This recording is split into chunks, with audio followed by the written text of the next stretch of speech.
Hello there. Okay, ooh, I think we're gonna go with echoes again. Hello, everybody. Hey, we're getting echoes. Good. Hello, hello. Hello. Hello, hello, Okay, there we go. hello, hello. Hello, Oh, hello, okay. hello, hello, hello. We're so good. You got to hear us twice, huh? So, how you doing Three times. tonight? Welcome Four back. times. We're back.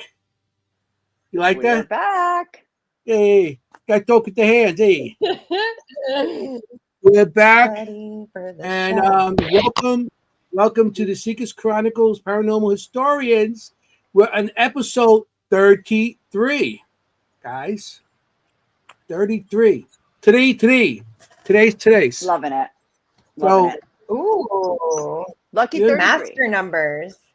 yeah. Today. All we need to know is Yeah. today. So, how's everybody doing out there? I hope we have people in the audience. Do we have anybody? Yes, Yes, Mary we Beth. do. And, We have a oh, bunch yeah, of we have a people. bunch of people. Hey, so I want to say hello to everybody. I have to go back. So, hello. Welcome back. We're here. We're, you know, remember what was the thing I came up with again? I forget. Uh, oh Where yeah, where history. street meets the paranormal. Hey, I came up with that. I can't remember it. Shit. Senior, It's already history. I senior know. We're moment. gonna Yeah, have. it's We'll history. remind you every week. Remind me. Yeah, I'm gonna. You guys should do hold up cards. Hold up cards. And tonight, Cue guys, cards. every There you time I say go. cannoli, you got to drink. Cannoli Yeah, is a it's a trigger drinking word. game. To drink again. Every Yep. time cannoli's brought up on the show, you guys gonna have to drink something. I don't know. So here, Yeah. agua. Got agua. I got Kim's got our vodka my right Red there, Bull. and yeah, you've But Vodka, got yeah, your Red straight Bull. vodka. yeah, she got straight vodka there. So how was you guys' weekends? Kim, I know you probably worked. No? Yes, Aw. sir. Yes, but a happy holiday weekend. Yeah, I hope everybody had a great Yes. holiday Oh weekend. yes. Memorial Day. I Marking want to the thank official start of summer all for it. the veterans and Memorial Day is actually for the veterans that lost their lives, keeping our country free. So thank you for your service and thank you for everything. My father was a veteran, so of the Korean War, and he came back, but Oh, not too in the head. So I just want to thank everybody that served for our country, yeah. and thank you. So I know Jennie did. Jennie every weekend goes somewhere. Here we go. Here It's we go. every weekend. You look in Jennie's somewhere. If it's not a weekend, it's a weekday. She's all over the place doing something with Ghost. Yes, I She's am. You're right. And I You're like don't a ghost apologize for whisperer it. now. You're a ghost whisperer. Oh. So So where'd yeah, you I had go? an first of all, it's my daughter's birthday today. So happy Oh, birthday, Julia. Happy birthday, Happy happy 20th Julia. birthday, birthday. Julia. Today is her actual birthday. May We babies are the celebrated best. yesterday. Yeah. Well, Yeah, June babies are close. Well, maybe June. Not August ones yet, too. maybe close second. Close second Yeah, because you're married to one. Um, for Julia. so I did have an investigation Friday night with the Moon Ladies, a Dutch homestead in New York State that I've been to, I think, twice already. Yeah, twice already. This is my third time, and I just love it. And we're going back in 2 weeks, so I can't wait. Awesome. Yeah, We just lost Kim. There goes Kim. Kim, you froze up on us. Yeah, I don't know At what my least we could see you there. You're not like a meme. Kim's invisible. She's invisible. Yeah, I can see you. She's looking down at the It's like, screen. what do you mean you can't see her? I can see her. No, I'm kidding. I'm right. Can you hear me? Oh, I now can we Okay. see see half half of of you you. That's now. You hilarious. see your No, I'm mouth just down. listening. Don't worry. There you go. There you go. Yeah. Yeah, I'm back. Awesome. All Well, right. So hello. we have a great guest this week, and Did from we ever? from across the pond, and we're going to have Jennie, Oh, the fangirl, That's introduce fun, her. girl. Come on. I truly am. So this is exciting because not only do we have somebody from across the pond, but she's actually live right now. So that means she got up in the middle of the night, in the early morning hours to speak with us. So let's give her a little extra love tonight. We have amazing author and investigator Penny Griffiths Morgan. Welcome to the show. Penny. Hi. How could I not? Hello. How could I not set my alarm when I get invited on with you awesome guys? I mean, come on. But yes, it is 1:05 in the morning. It is 1:05 in the morning right now. Yeah. But she's good now, but let's see what happens. Yeah, give me a couple of hours when you towards the end of the show, and I might be like, her head will be on the desk, and we'll be talking amongst ourselves now. Yeah. Don't worry, we will understand. We'll see the top of her head, just like this is the top of her head. Oh, okay, she just dozed off. You can take a quick nap to here or there if you need to. You never know what's going to happen. You never know. On this show, no, you never know. Air horn. We'll ring a bell. Set up an air horn. Lots of welcomes coming in. Melissa says Just in case. welcome. Melissa says welcome. Todd and Carmela say I'll wake you hi. up. Penny. Yeah. No, The we let her Cocos, sleep the if she needs to. Cocos. I'm just going to answer Todd and Carmela's question. The Skittles, no. The 15-year-old discovered he liked them and kept nicking them out the fridge. So I'll have to get some more next time I come over. And the Hershey, I think I've still got 2 bars left because I hid them. So my husband and the 15-year-old couldn't eat them. So wait, were they freeze-dried Skittles? I have to know.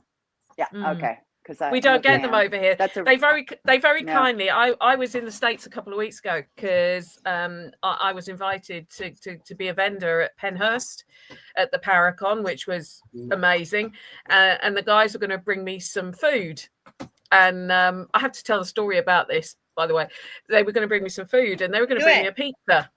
But I just couldn't stomach food all weekend for some reason. So they'd heard in an interview I'd done before that I loved Hershey's cookies and cream. And so they bought me a couple of bags of that and they bought me those freeze-dried Skittles to try.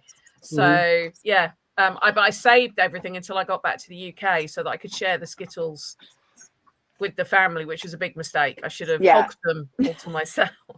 Yeah, That's what I learned. Lessons learned. Listen, when it comes to candy and stuff, you find hiding spots. And you know something? I know with the kids and my wife and everybody, you could put them in plain sight. They'll find them. If you find the hardest hiding spot, they'll find them. You play them in plain sight, they don't see it. They overlook it. I don't see it. Good. Well, I don't know whether my 15. I mean, if you hear barking or whatever, I'm not possessed by hellhounds or anything like that. I have a very vocal German Shepherd who has to be aware of where I am. But I swear, my 15-year-old has got the nose of a German Shepherd when it comes to chocolate and sweets. He can sniff it out anywhere. Can't find anything else. Anything else can be right in front of him. I can't see it. It's right there. Where? Right there. But when it comes to sweets and chocolate, oh yes, he's got the nose of a German Shepherd sniffer dog. Really. It's part of their priorities. Well, we are very pet friendly on this show, and Kimm's a veterinarian, so very pet friendly. Okay. Yeah. I have a three-legged rescue German Shepherd who is mad as a box of frogs, but I love it. He's quite a sweet dog when he wants to be. He's just lost Kimm. Mad. I know, we keep losing her. Oh, I love it. That's the best kind.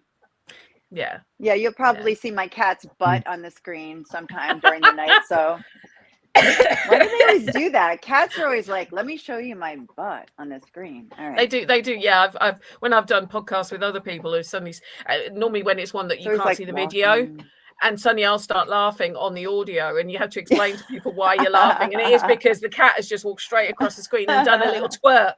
It's like, I'm here. So true. That's so funny. true. Funny. Yeah, we all love animals. This weekend, I end up watching my my son's dog, my I call him my grandpup. Yeah. And and my wife's my son-in-law's mother-in-law, they went away and they left their 2 cockatiels here. So besides that, I have a parrot. And so it was like when you have a bunch of birds in your house, that's a very noisy house. No barking. but a lot of blah blah blah. It's like shut up already. And her birds, every time Mrs. Softy comes by, the ice cream truck, it plays the sound. They scream. It's like they scream for ice cream. I'm like, birds that want ice cream. They're pretty cool. So do I. You know? Yeah, I was like, hey, you chasing a truck down the block with the birds. But yeah, Oh my God. yeah. Mary your Beth, parrot's there's got a a bad question mouth. here. Where are you from, Already Penny? a question. I'm from a place, it's a county in England called Essex, which the easiest way to describe it is kind of northeast of London. It's one of the counties that borders London. So I'm from Britain, I'm from England, but just northeast of London.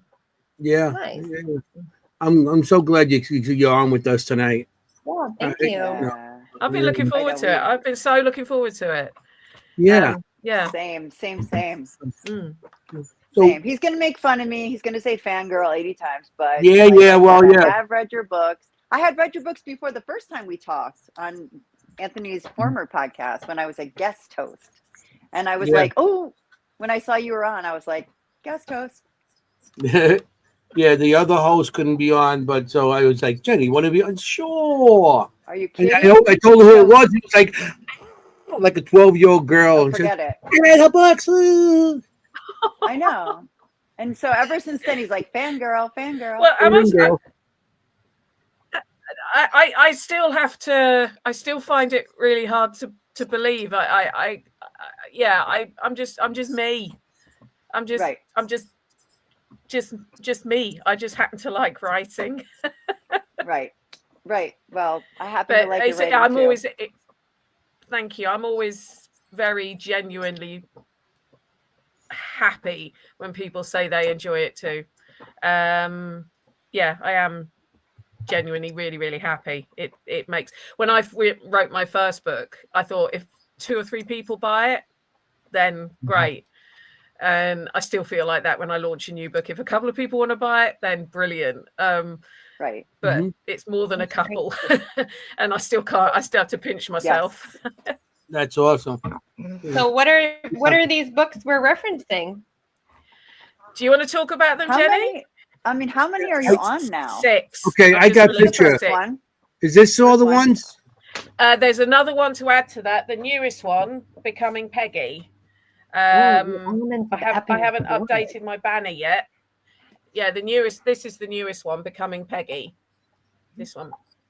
Okay. I read about it, but I don't have it yet. And well, it only came out about a month or so ago, and it's my newest one, and it's sort of semi-autobiographical, because one of the things I got asked a lot by people is, why can't we learn more about you?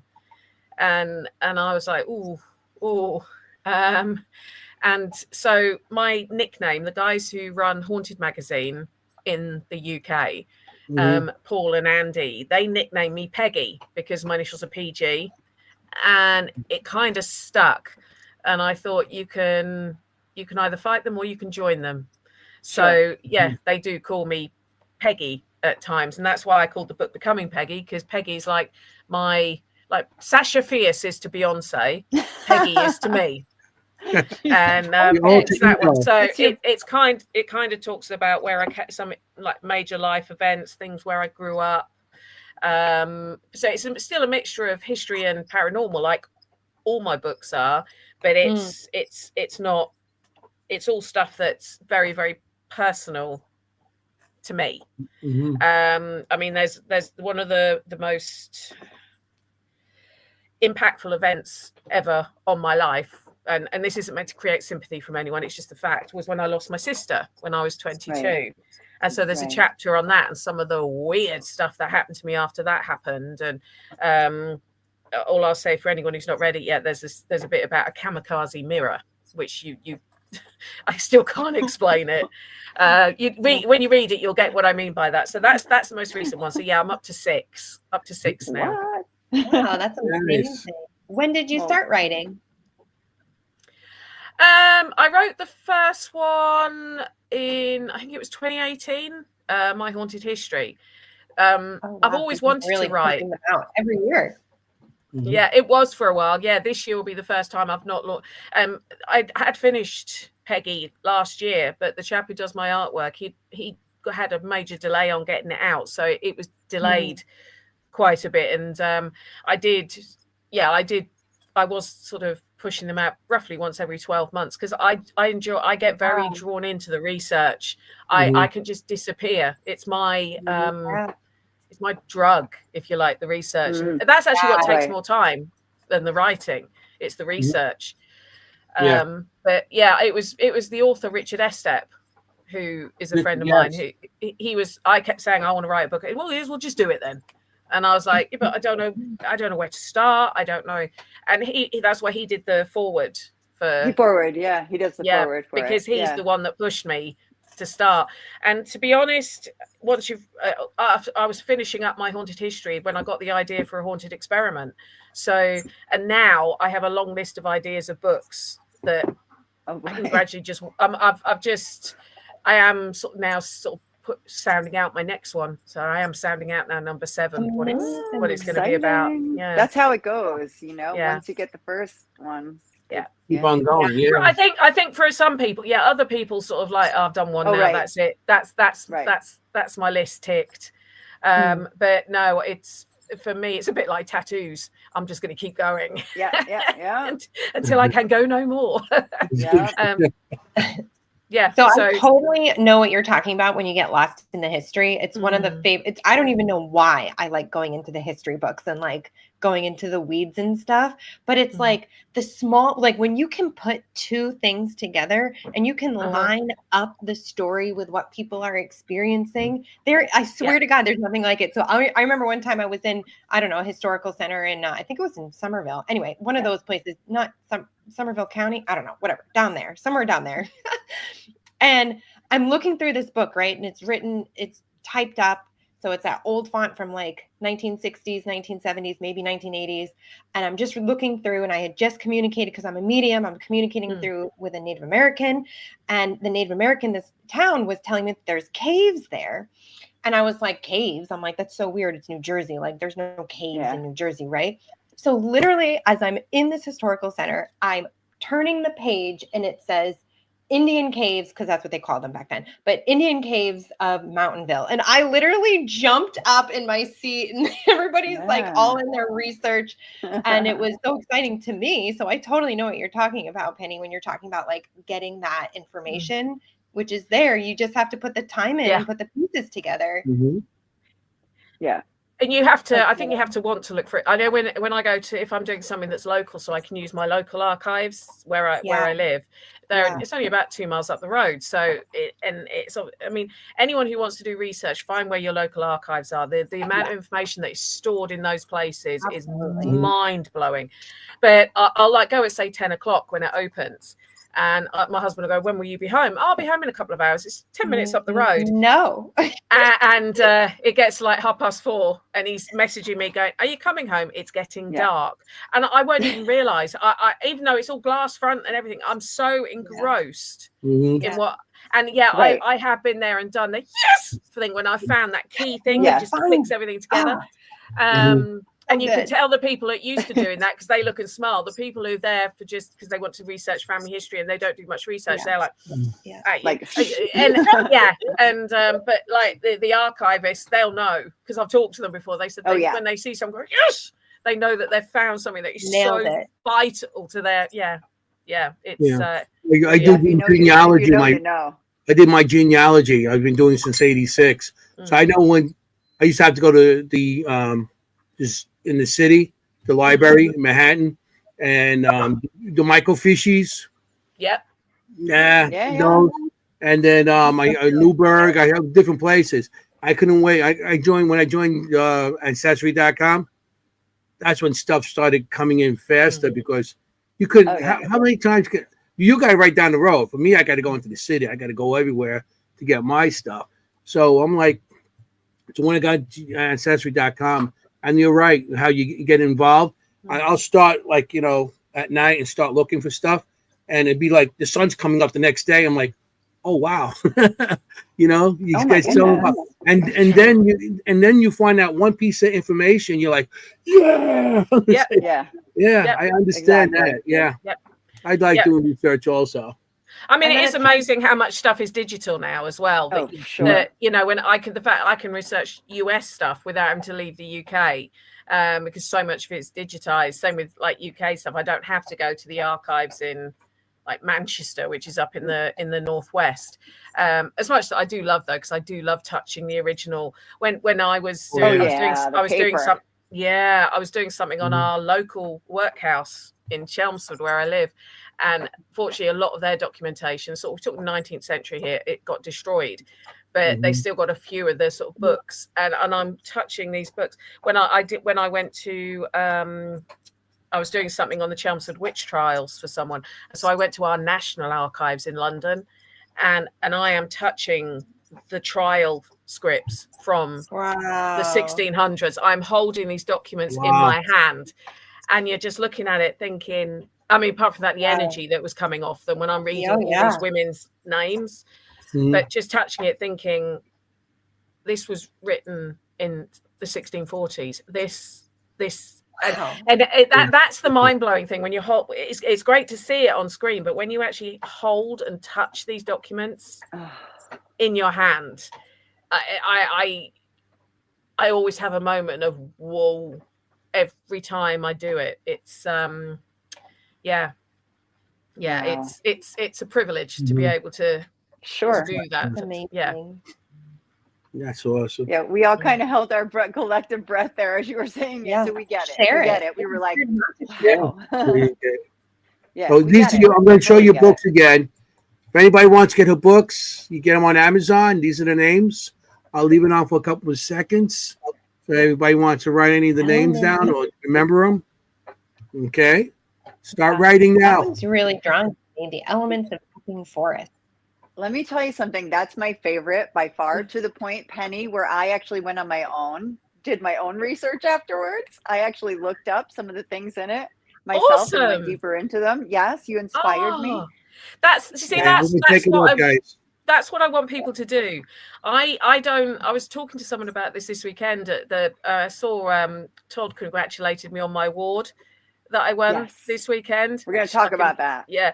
But I was talking to someone at that event this weekend, and I was sort of saying that my books they've got just enough history in that if you're not particularly history orientated, there's just enough that should make you go, didn't know that. Interesting. If you do, but not too much that it's overwhelming. I want people. My biggest compliment is when someone comes away from coming to one of my talks or listens to my podcast or reads one of my books and said, "Do you know what? I used to think history was really boring, but it's actually quite interesting, isn't it?" That to me is the biggest compliment. It's the biggest compliment. And so I don't give you every single thing, but what I try to do is give you enough sort of threads that if you want to learn to research yourself, there's enough for you to start pulling. So what you've said, Jenny, has warmed this old woman's heart. I tell you, my black heart is almost melting at that. Stop. You like the Grinch. Oh yeah, I went in books. I went on YouTube. I looked up, hauntings there, and the history, which is ancient, basically through modern, through like the 80s. When you have bodies being found. It's hundreds and hundreds and hundreds of years. Yeah, I mean it's been inhabited since the Anglo-Saxons. So we're talking, the original ADs, if that makes sense. Like, so even the Romans were there, and it's my people. No, not your people. Hey, no, I'm not my people. They're the boot. I'm from Sicily. My family's from Sicily. I'm from America, but my family's from Sicily. So we're not really we get it. But yeah, that's what I love. I mean, I know a lot of people, and they say to me, "You're so lucky in England that your history goes back such a long way." And I'll say, "Well, so does yours. Ours was documented. Our documented history possibly goes back further. Yeah, everyone's history. There was a history there where it's just not been documented." But no, Epping Forest was the reason that book came about. If you're interested, is the first episode I did of Help My House Is Haunted. I didn't know what they'd need. I didn't know what they'd need. So I like to over prepare. and I came with this stack of stuff that I'd found out about the area that they were talking about, and that was part of Epping Forest. And it was Jane Harris, who is one of the presenters on that show, who wrote the foreword to Epping Forest. She was leafing through it. She's a good friend of mine, and she was leafing through it, and she went, "You need to write a book on this place." And Epping wasn't my next book that I was planning. I was planning something else, and I just thought, "Oh, she's right, actually." So that's where, because I've found so many things out that weren't well known, and I thought that's what I like to talk about. I like to talk about the stuff that people may not have heard of, and like the story of the lady in there with the 2 children and the stream, and a lot of people were sort of very anti her when that story was on Help, and the medium was like, "Do you not realize she was trying to help them? It may seem she wanted to take her own life as well, it just didn't work. She wanted to go to the afterlife with them." And you know, we had no medical services that back in the late 1800s. She and her story, as you've read the book, I do a lot more of a deep dive on what happened to her, and you've got to read it to find out. I'm not going to spoil it as to what happened to her. I highly recommend this book. Yeah. and I, like I said, I did a complete deep dive into the history afterwards. I was all over it. I was, you know, the bubonic plague and the social distance, the natural social distancing people did there. And I went way, way back. Yes. Yeah. See, that's what I love people to do, is once you discover that love of learning and that love of researching, it won't leave you. It won't leave you. Yeah. Okay. Just won't leave. It's awesome. You were in a show. You did a couple of times in a show. What show was it? What episode? So if anybody in the audience wants to check it out, check it out. Help, My House is Haunted. My House is haunted. I love that show. Thank you. I've done 9 episodes of that one now. Okay. So I honestly can't remember all the different ones I was in of it. So I've done 9 different. What they tend to do is they have Help My House is Haunted and then Celebrity Help My House is Haunted, and they have a different historian for each episode in a series. So I can't remember now which ones I've done. One of the ones that really sticks in my mind was a sort of celebrity in the UK called Jake Quickenden, and his episode, I found out that his house, brand new build, was built on the site of this old farmhouse that dated back to the 1500s. And they discovered, when they were doing some work to this house in the 1930s, they found this fake room with a ceiling, like a hatch in the ceiling to we'd call it a loft, you'd call it an attic. And when they sort of thumped on it to see the body of a Civil War soldier that had obviously died there during the Civil War, fell out. And this wasn't documented, but I found this article about it. And interestingly, the stuff he'd been seeing, Civil War soldiers from our Civil War in the 17th century. And he's thinking, what? Like, I got a brand new house and I'm seeing Civil War soldiers. Yeah. Like, what? A lot of sort of skeptics have accused the historians of making up the history to suit the haunting. I don't get told the haunting before I do my research. I genuinely don't know how I find what I find. I do think I'm being guided by something who wants their story told, because if I've learned that if I don't write down what I found and where, I won't find it again. But I know exactly what you're talking about. Do you feel that way, Kim? You do too? Oh, okay. Yeah. I mean, I'm not a medium, I'm not a psychic, but I do sometimes wonder if whatever the spirit is, it's gone, yes, you're finally going to tell my story. Yes, exactly. This is where I need you to go. But no, I can say this. I know for me anyway, I can't comment on the other historians on the show, but I know for me, all I get told is the location. And also if there's anything specific they'd like me to look into, like, is there an era they think they want me to look into? Because otherwise it's like big pond, small pond, small stone. But so the Jake Quickenden one is one that I really remember. Not the first one I did. First one I've done a couple now that are based in Epping Forest, but the first one I did when I found those two, the mum who drowned her 2 little girls, the one with the lady we were talking about that I talk about in the book. When I found her story, and it fitted, and they actually, I think they had one of the girls' names come through on a device in the house. That made me go cold. Yeah. That did make me go cold. But but yeah, Help My House is Haunted. It's and Celebrity Help My House is Haunted is one of the shows that, and you can normally just Google it, which episodes I'm in. It's quite funny actually. Somebody who I made friends with, she was one of my stall neighbours the other weekend at Penhurst.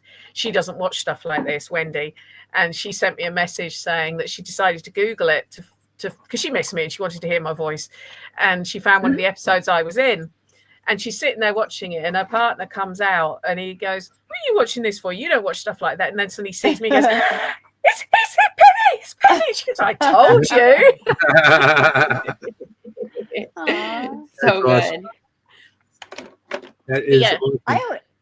I catch it on Haunt TV here. We have it on. There's a network called Haunt TV, and they show a lot of celebrity Help My House is Haunted on it. Yeah, I think there's a couple. I've still got a couple of episodes that I filmed that haven't gone out on Discovery yet. So there's still a few more. I mean, I filmed one earlier this year that I haven't had. Actually, no, there's also one did the one I filmed last year go out yet? I can't remember now. But yeah, I've done. I think it's nine episodes now. I've done a history bit on. So yeah, check them it's out good on fun. Discovery. Good fun. Really cool. Discovery. I've always wondered how I could monetize my researching ability, but so now you're inspiring me, Jennie. She's like, now I just have my, she's gonna my forget all YouTube about us. videos Forget of the history I found. But I love researching, and it's the strangest thing. Yeah, I mean, I would do that even in my studies, but I completely understand. I don't know why we enjoy it so much. Like the mediumship, I'm like, yeah. But like when you can find, I swear, it's just the best. And it's so interesting because I've been to Europe twice now. I've only been to Europe. I've never been to England or Britain, but I've been to Portugal and I've been to Spain, Barcelona. And, living in America and reading land and reading the areas, it is different. The amount of energy and the amount of information that's readable here in America, it's much cleaner. It's much shorter. But like when you go to Europe and you're walking down those streets, I mean, it is just hundreds and hundreds and hundreds of years. It's incredible. So I understand why you're like, yeah, I kind of need an error. Like, where am I looking here? Like, am I looking into Stonehenge or like, am I looking into the last? Yeah, I mean, normally they will sort of say to me roughly what time period they think I need to be in. Sometimes it's just like, just tell us what you're finding straight away. But it's something that, I mean, I think we're so used to it in the UK but even when I like Greece and the Greek islands, they're one of my favorite places to go. Their history is even older than ours. And it's like when friends in America say, this is a really old house. It was built in 1901. And I'm like, hold my drink. And then I go to the Greece and I say, this building's really old. It was built in 1322. And they're literally like, hold this ouzo. It's kind of exactly. It's all fascinating though. It isn't a competition. Well, it isn't a competition. Yeah. But we're still a baby state. No. We're still like, baby in the United States, we don't only go back a couple hundred years where you guys are, even though we do have history before, like you said, a lot of undocumented history that we do have that they're coming across every day, like Vikings and stuff like that. So, I mean, in America, the density of it is different. It's just the depth is just different. One of my all-time thing is going to England or anywhere, England, Scotland, or Ireland, and going to a castle. That'd be my ultimate thing. We have a few of those. Yes. Castle. I would love to be in a castle. Can I just say, I've just seen in the comments people saying pray for Liverpool. What has happened in Liverpool has shocked everyone. I can say as a Brit who lives in the UK, I mean, I don't know if you knew what had happened. Yes, Anthony, but Liverpool, there's a football club, soccer, and somebody basically decided to drive into a crowd of people who were happy and just plowed through them, and they're not telling us. There's no reason for it. He's been arrested. He was a 53-year-old white male, they're telling us, and he's been arrested for sort of dangerous driving, attempted murder, and drugs. But there's some of the pictures you're seeing, like of a child stroller caught under the car, things like that. At the moment, I don't believe anyone's died from it, but it was a moment that should have been. Everyone should have been jubilant because their football team, soccer team, had won. And you've got some maniac, for a reason known only to him, decides to drive into the crowd. And it's. I was just saying the pray for Liverpool. I presume that's what people are talking about. It's rendered quite a lot of us. I'm not a soccer fan. I'm a rugby girl, but it's like it's quite up there in the news over here. I haven't been watching much TV. I've been babysitting the last couple of days. I've been watching Mrs. Rachel and all these kitty shows. Miss Rachel. Yeah, my mind is like Google Gaga right now. That's good. Ours was Peppa Pig back in the Peppa day. Pig. Yeah. That's before my time. Sorry to change the subject. It's just I've seen the comments coming through. Of course. And obviously it's a thing it's in my country. I mean, so Liverpool's quite a long way away from me, right? But it's still something that happened. I understand that. It's terrifying because it could happen anywhere. And unfortunately, we're a little, we have so many acts of senseless violence here in our country that, we're like, unfortunately, some of us get desensitized to it, and you can never do that. It's just, like you said, it's a stroller, I mean, it's just the why. Yeah. I mean, they ruled out he wasn't a terrorist quite early on, but it's like that, but it doesn't even help, does it? Yeah, but why? No, but it's something that's hitting. I'm kind of quite surprised it's hit the news at your end as well. I didn't, but it's been headline news for a couple of days. Was that just me? I got lost out there, or what? Or was everybody? Are you back? No, just you. Yeah, everything went frozen on me. I don't know what happened. It's been blipping out at my end quite a lot. Everyone's dropping every so often, and usually I don't have that problem. But okay. Anthony, what did you do? Go get a cannoli? No, I did not get cannoli, and that's a double drink. We drink when we say cannoli. I sussed that. I sussed that earlier. I was drinking while I was in the green room as you were saying it because I was laughing. I don't know when this started, but I'm here for it. We're gonna have drinks now. Every time cannoli's brought up on the air. There we go again. Here we go again. I didn't even give myself a lot of water today. But right. We're gonna have to start Drink talking your water, about. Mary Beth. Yeah. Let's talk about. Do you want to? We didn't ask this question. The big question. I know from the back of your books and the beginning of your books how you got started in the paranormal. How'd you get started with the paranormal? I know you probably got history all your life, but how'd you get started with all that? Oh, you want me to talk about my sister's story in the old barn, don't you? And the barn, what you saw with your sister. It's in the book. You got to buy the book. No. Well, it's mentioned in that one, and it's mentioned in the new one as well. Okay, so there's a lot more about this in my new book, Becoming Peggy, than sort of how I got involved. It's a lot because that one is and it really struggled with. I really struggled to write about myself because I'm sure that's not me.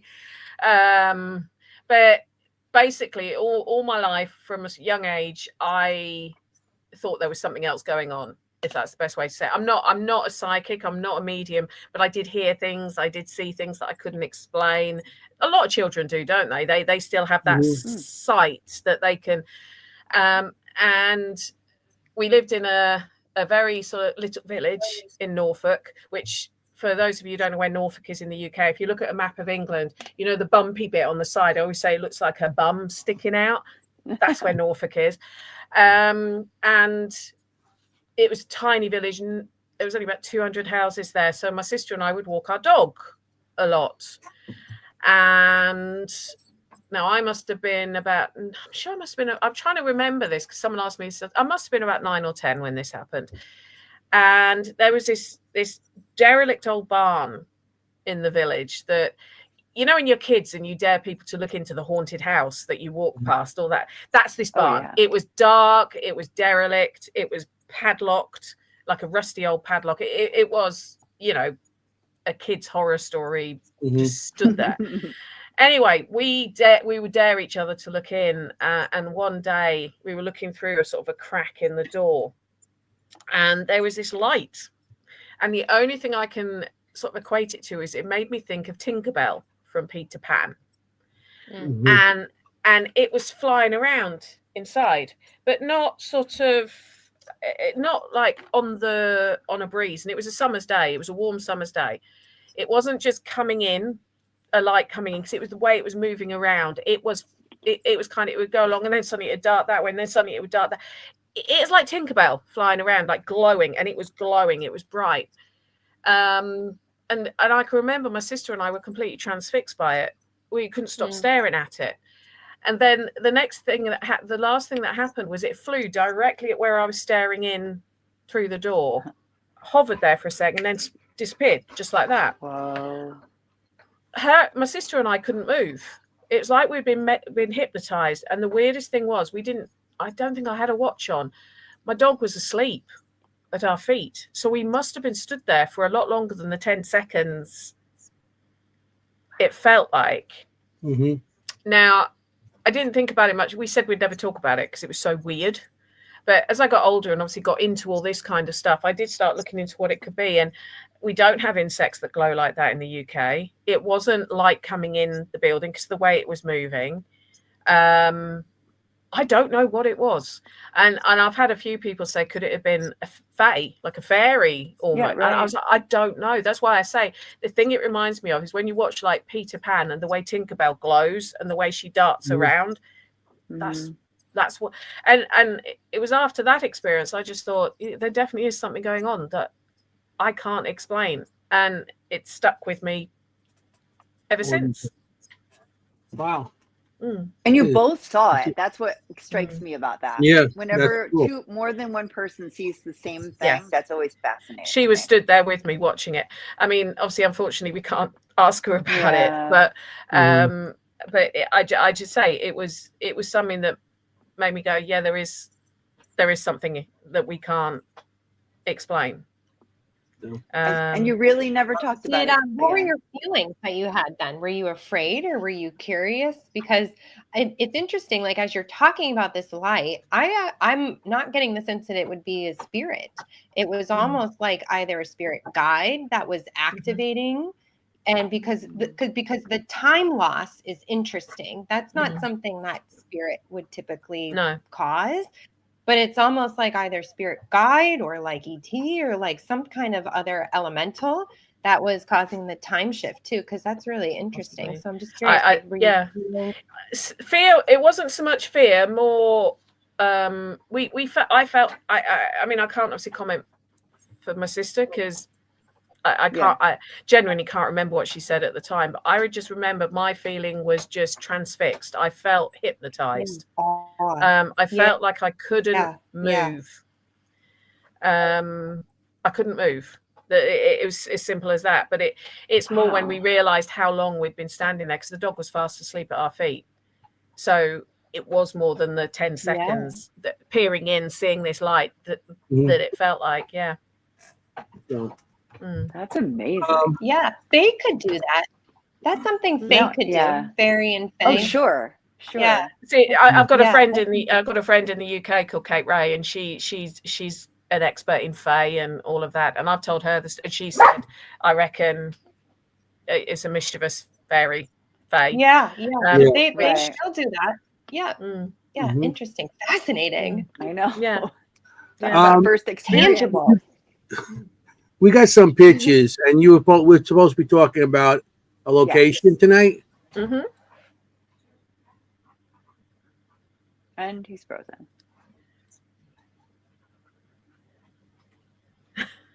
Anthony. I presume show us the puppy is someone wants to see my dog. Is that what show us the Yes. puppy means? Okay. Yes. Come here, you. Let me see if I get the camera down. There you go. Oh, You he's so see it? big. Yeah. Look That's at that Loki. big boy. That's Aw, Loki. Loki. The name. Yeah, he Love fits German his name. He Shepherds. is the god of mischief. Yeah. Even only Oh, with yeah, 3 for legs. sure. Wow. I love it. He's a There you big go. boy. That's There say he is obviously he's a big dog. He is a German Shepherd, male German Shepherd. But one of my neighbours has got a Shepherd as well, who I reckon is part giraffe. He's huge. Oh, yeah. He makes mine look small. Thank you, Bobby. But yeah, he's a very he's a typical shepherd. He's a Velcro dog. He has to be near me. Yeah. Hi, Greg. It's my friend Greg. He has to be near me at all times, basically. Yeah. Yeah, that sounds about right. Yeah. I You have want a to go to blind the cat like that. You want to go to the toilet on your own? No, I'm No, coming in no. with you because Yep. someone might come and kidnap you whilst you're in the toilet, Mum. I've They got to go did. with you. I gotta protect you. Or kidnap him. Yeah. Well, Same.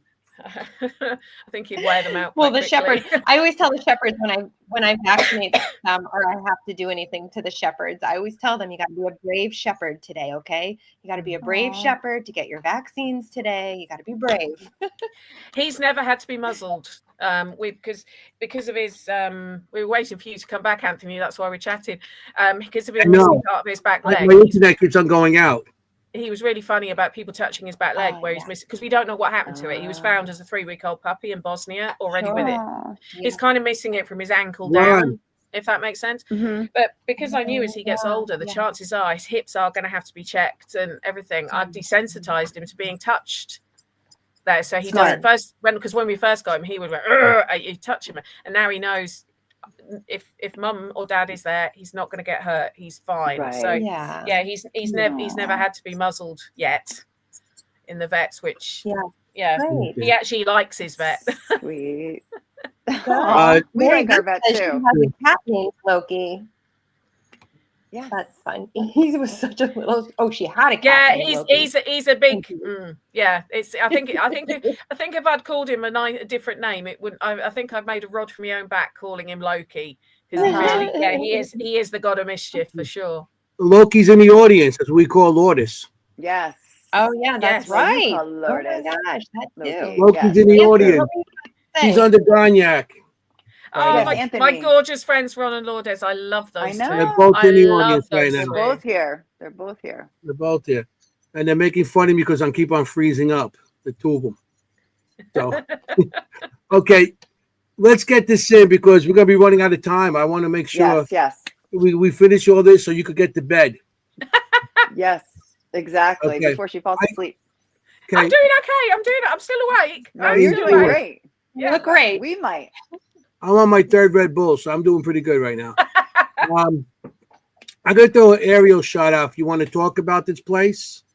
Do you want me to talk? Uh-huh. Okay. Yeah. Yes. I don't know anything here. This Is is that from the your place? first book. Yeah. So what? I don't know how much information you want me to give on it. Whatever you want. As much as you like. Yeah. Whatever we'd you love want. to hear about Oh, it. so you do want me to tell you what it is and why I like it and everything else? Yeah. Yes. Everything. Yep. That's what we do here. Okay, Adam, it's nearly 2 a.m. in the morning here, just to let you know.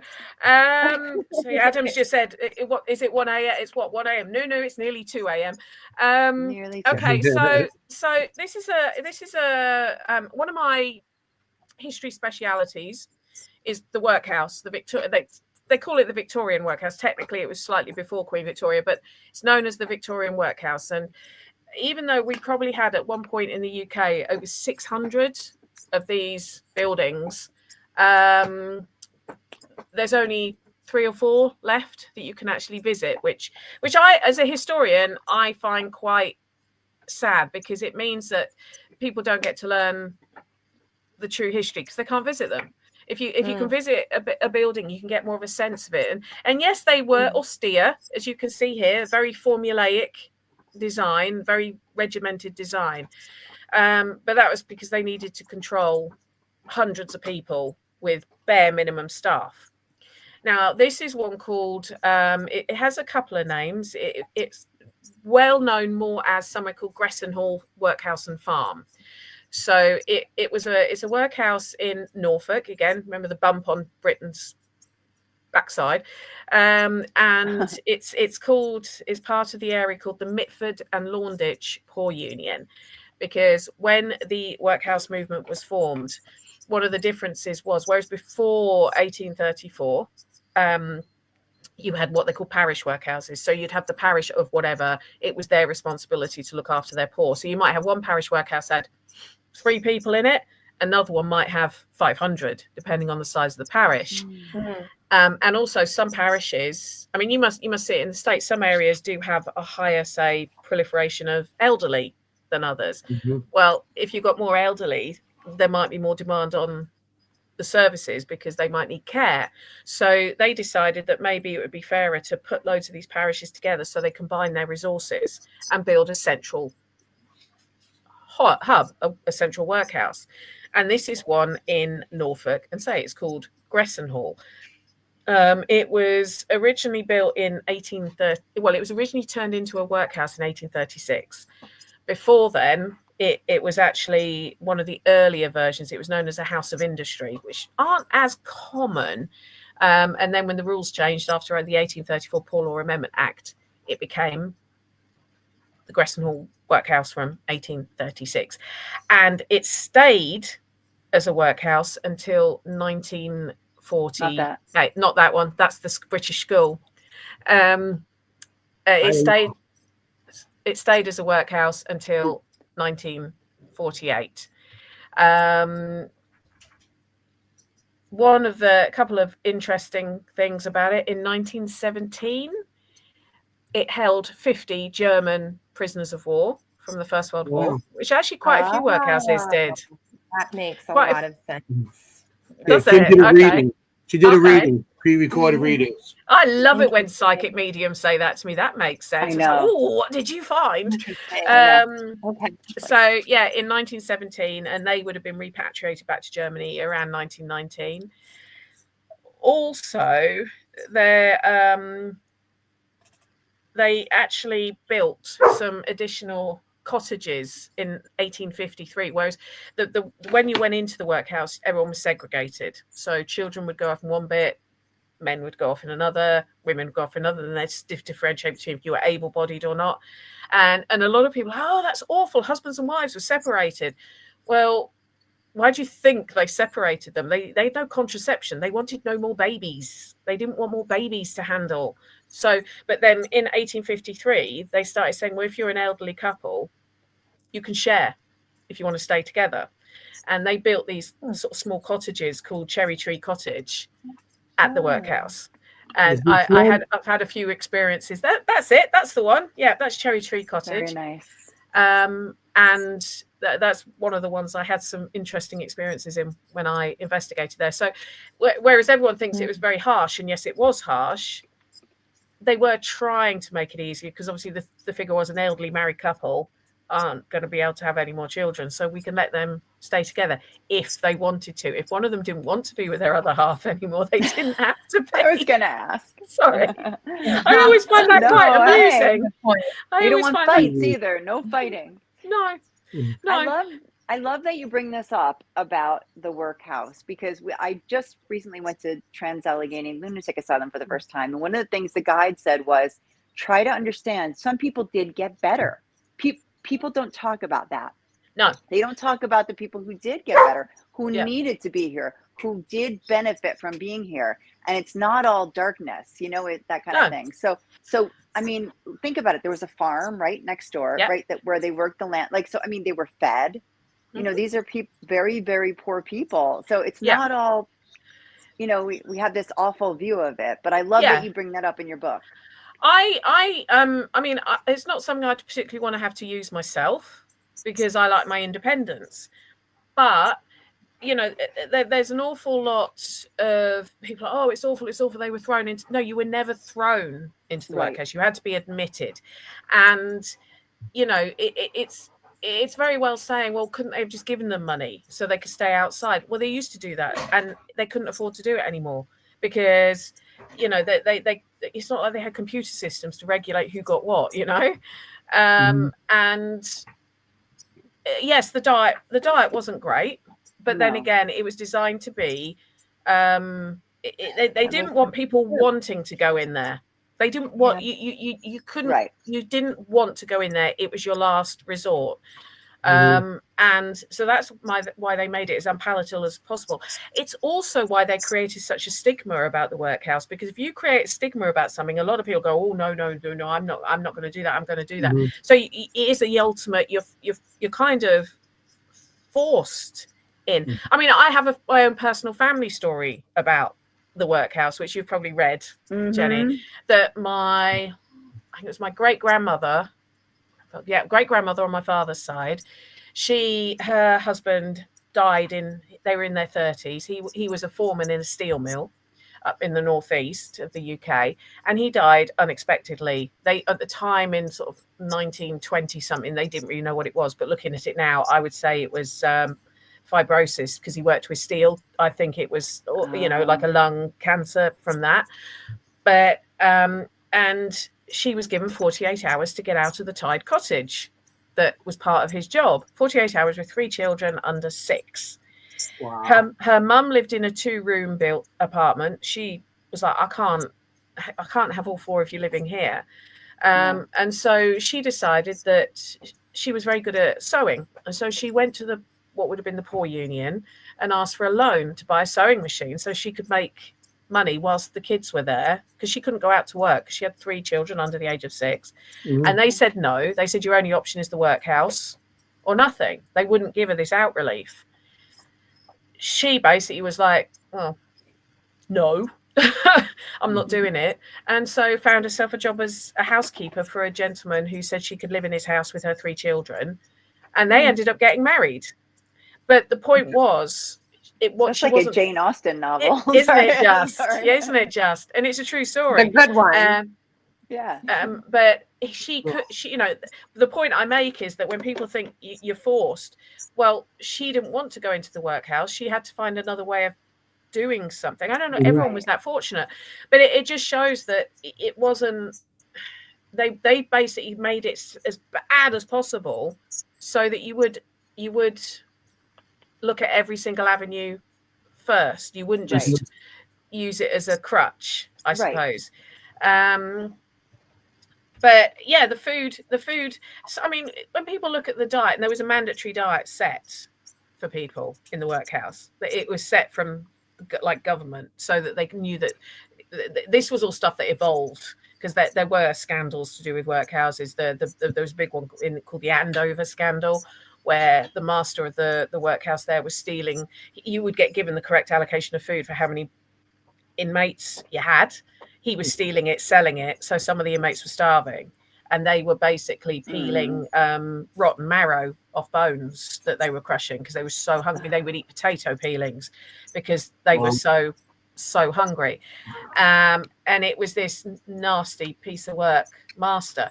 So they did start to sort of, they learned their lessons over the years of how to make it a bit fairer.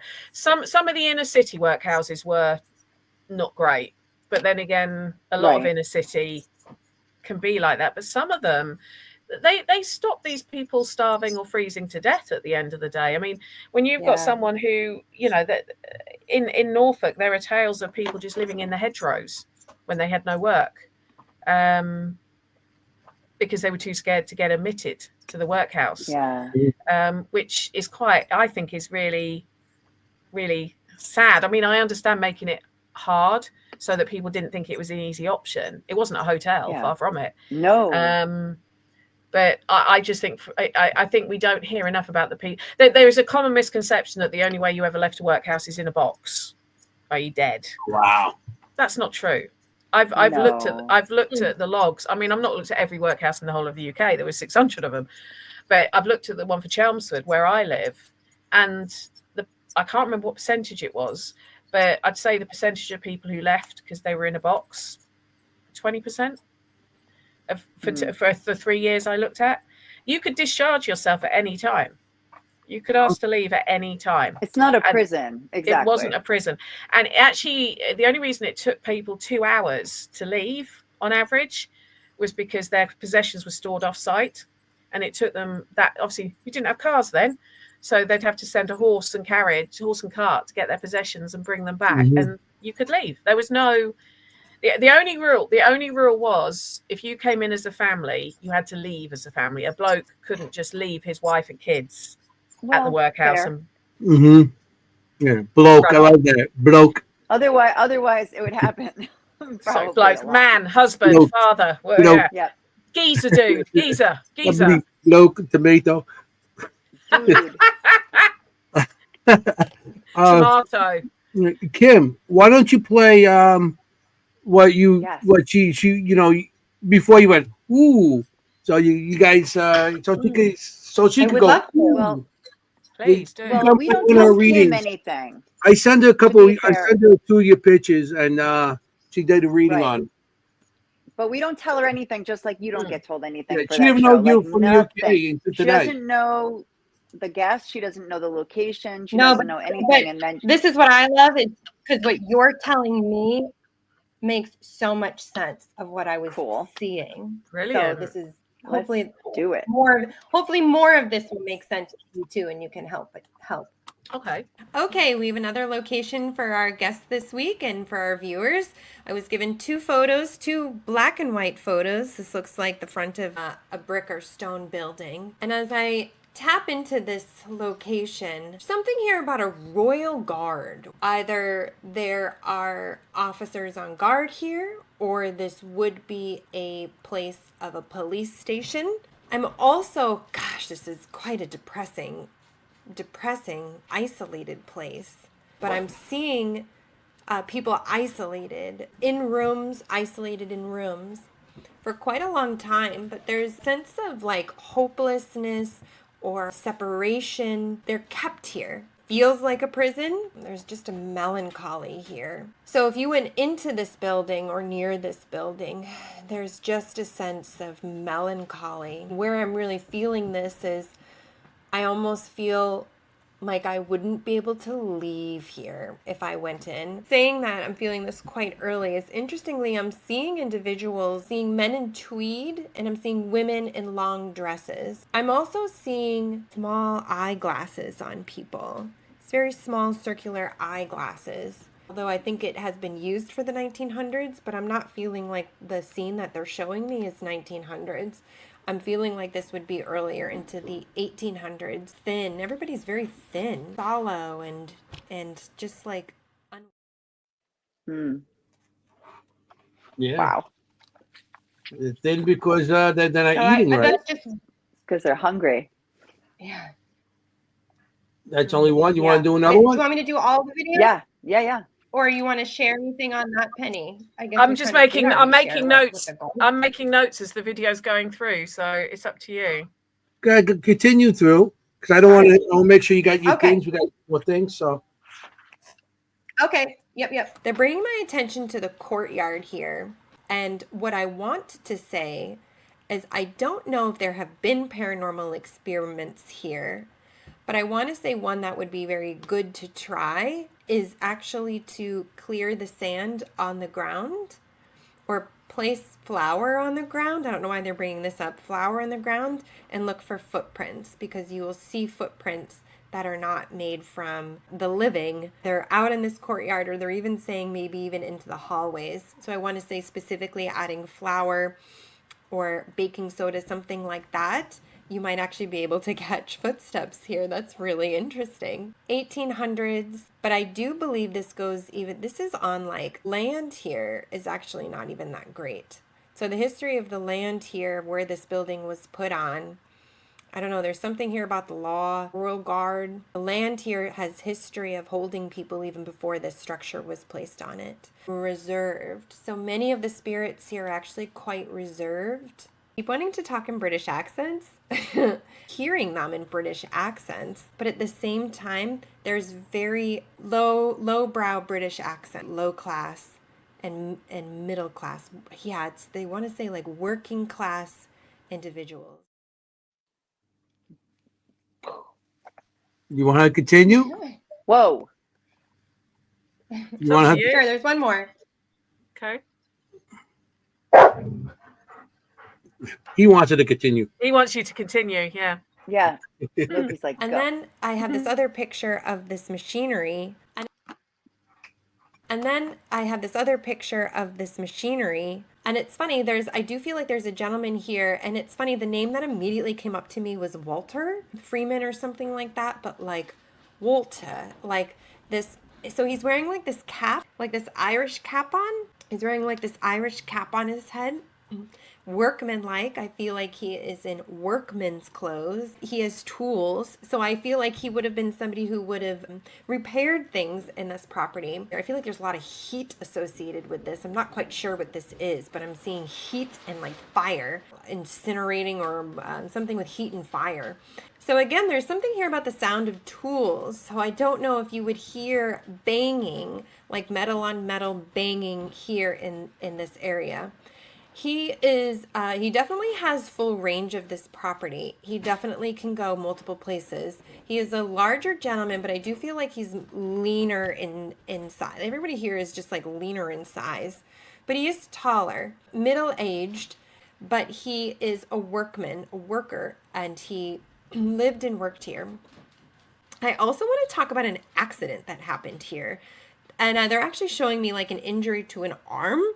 I don't know if an injury to an arm was in one of these machines, or there's documentation of this place of somebody having a severe injury to the arm or falling on the arm is very present here. He would communicate. I feel like his presence would actually be a cold feeling, cold coming up to people, coming near people. He would interact with people.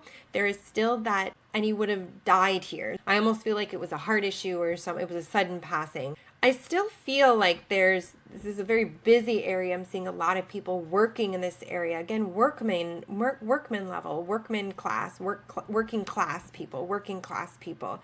These are not necessarily high class individuals who would be in this building. And it's interesting, they want to talk about a very famous female who spent time in here. And I don't know if she wrote poems or if she wrote a book, but they want to bring attention to her. An A name is coming up with her. Could be Alice. But I would be interested to know if there is a writer or an author who's associated with staying in this building. That completes the reading here. I can't wait to hear the history. So, Okay. I'm going to explode. Okay. So you That's so didn't crazy. you didn't know it was a British building that you were being sent. I take it. No, Kim. she didn't know anything. No. This Okay. is before I we don't even. know. Yeah. So She I'll does them touch well on in advance. obviously. So you touched the British thing. Obviously, spot on. The lower class accents. Yes, again, it would have been working class people were more likely to go in there. The interesting thing, the other picture you were looking at was the laundry building. It was the laundry. That furnace type thing was part of the laundry. So and what's I don't know about any famous women who were based there. However, I've written down that you said the name Alice. When I did an investigation there, that was the name that kept coming through on our spirit box. The name Alice. That name kept coming through. So it was I wrote that down that you said that. So obviously the heat, the fire, busy. I absolutely hate the laundry area at Gresson Hall. I want to run out of it the minute I run in. There is an energy in there that I think is male. And this is, that's just part of it. That's just one tiny part of the laundry area. There's a massive bit next door. There is a male energy in there that hates women. And I felt it. And interestingly, one of the investigations I did there, we were using like night vision goggles, and we had a male leaning over us on the table. We could see it through the goggles. Tall, right? But tall. I think so from memory. Yeah, but he I just hate it in that area. Even when I first visited there as a museum, sort of 13, 14 years ago, I walked in that area. I remember with my mum, and my eldest was about 2. He proper looked like Oliver Twist back then. I hated it. I had to walk out because the energy in there was just so oppressive. I felt unsafe. I felt unsafe in there. So I don't know of any specific arm injuries or whatever, but we're talking a 19th century laundry facility here. It wouldn't surprise me. It would not surprise me. Yeah. Any kind of movement on a machine could, take off an arm, a finger, or even kill you. Yeah, exactly. Exactly. What you mentioned about the sense of depression, isolation, hopelessness, etc. Yes, that is a lot of the words that people would use because they'd had to go into the workhouse, and it was the ultimate shame having to go to the workhouse. They would feel that it was hopeless. They would never get out. They would. It's not that they were told they could never leave. Quite the opposite. But it is kind of like the last resort, and it wasn't until sort of later on in the 1800s that they started almost having work programs for adults to try and find work, because it was one of those catch-22s. You go in there because you haven't got any work, yet you're not allowed to come out to find work. What they did used to do is with and this isn't necessarily a good thing, with the children, like once they got to about 14, 15, they would try and place them in like service, so like maids and everything else, to try and get them off that poverty trap. But for a lot of adults, it probably did feel they were never going to leave. They would never, and it would be down to a family member to say, "I found you a job," for them probably to have the money to then leave to set themselves up. So for a lot of people, yes, they would have felt, and they were separated from each other. As I said earlier, they were put into separate blocks for control. That is why it was to control them. The outfits you have seen, yes, they had a uniform.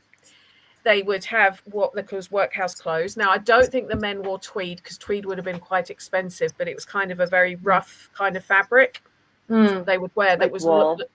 It was to be very long wearing, because obviously when you left the workhouse, you gave your uniform back so it could be cleaned for the next person. And again, this sounds quite barbaric that they made them wear a uniform, but most of them came in, their clothes were falling off their backs because they were so, they came in barefoot with clothes that, for some people, it was the only time they actually had clothes, so they did have a uniform, and the women did wear sort of like ankle length dresses with a pinafore to keep their clothes clean. They were working. So yeah, a lot of that makes an awful lot of sense. The courtyard thing and the flower and the footprint, I've never tried that because it's a museum and they'd probably be a bit funny about it. Oops, I spilled my flower. Oh, sorry. Yeah. However, let me tell you one of the things that happened to me in Cherry Tree Cottage, the bit where the elderly people were put.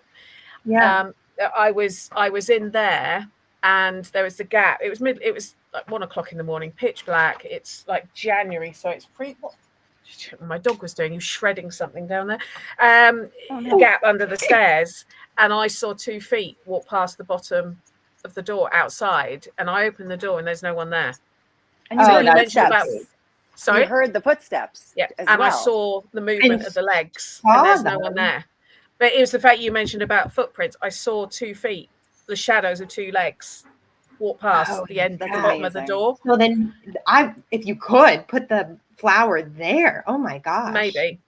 Like I said, I'd have to make sure I took a dustpan and brush for me to clean it up afterwards, because I don't think the museum would like it very much. But yeah, so that was something that made me think when you said about, I've saw 2, it's the shadows of 2 legs walk past. So you bring a dust bust with you. You bring a dust bust so you can take up the thing. Then you can catch ghosts. You never know. Yeah, full on Ghostbusters, John. Yeah, that's all. There you go. One of the Ghostbusters thing then. Just make sure the streams don't cross. paper, just like plain paper, maybe, or something like that. I don't know. I don't know. Yeah, I'd have to have a think about it. It's one of Yeah. those locations I love, but it's incredibly expensive to go to, so I don't get to investigate there as much as I would like. I mean, they do charge an awful lot, but yeah. So I have seen the legs walking past. nice. Crazy. I got pictures of boys here. I don't know if it's from. Wait. You know, I want to see if the uniforms. Yes. Let's see if this is what you're talking about. Oh, yes. These are children. Yeah. But they went to school, right, Penny? Like they did. Went to school. They did. Yeah. I mean, this is something that people forget about the workhouse, that education in the UK didn't become mandatory and even free until about the late 1880s, 1890s. These are young boys. These are young boys, yeah. But part of the Poor Law Amendment Act of 1834, which kind of set up the Victorian workhouse, was that all children between the ages of 5 and 15 had to have up to 3 hours schooling a day. Okay. So the logic being, obviously, if they can read and write, they can find a better job. Yeah. Right. And, Yeah. and the one kid in there, you can see he's on a crutch. They're all the way to the left. He's on a crutch. Yeah. Yes. Oh yeah. Good eye, Anthony. Yeah. Yeah. Now, I'm a paranormal investigator. I got to see Anthony. these things. Yeah. You are. And he's the You only see one that's stuff. smiling. Yeah. Yep. But that's the other thing about the workhouse that a lot of people don't realize. It wasn't just for people who were poor. It was for people that didn't fit anywhere else. So you mentioned Tala earlier, Trans-Allegheny. Yes. A lot Same of idea. people. Yeah, a lot of people who had mental health. That's the British School Museum. That's That's different. the But that's Not yet. paranormal. That's Paranormal Playtime. That's that one. Right there.